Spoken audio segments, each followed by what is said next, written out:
659 చదరపు కిలోమీటర్లు విస్తరించి ఉంది. మరి ఇది ఆంధ్రప్రదేశ్లో అతిపెద్ద ఉప్పు నీటి సరస్సుగా పిలుస్తాం. దేశంలో రెండో అతిపెద్ద ఉప్పు నీటి సరస్సు.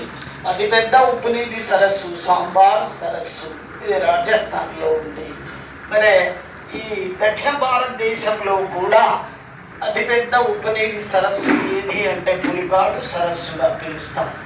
ఇది పంచమెర్కాడ్ అనే పేరుతో కూడా పిలుస్తారు. సుమారుగా ఈ పులికాటు సరస్సులో 16 దీవులు ఉన్నాయి. అందులో ముఖ్యమైన దీవి శ్రీహరికోట దీవి. ఇది అంతరిక్ష ప్రయోగ కేంద్రానికి సంబంధించినటువంటి దీవిగా పిలుస్తాం. మరి ఇందులో పులికాటు పక్షి సంరక్షణ కేంద్రం కలదు. మరి ఈ పక్షులు ప్రత్యేకంగా ఇక్కడ చూసినట్లయితే పక్షుల కోసం ఒక 3 రోజులు శీతాకాలంలో ఫ్లెమింగో ఫెస్టివల్ను నిర్వహిస్తారు.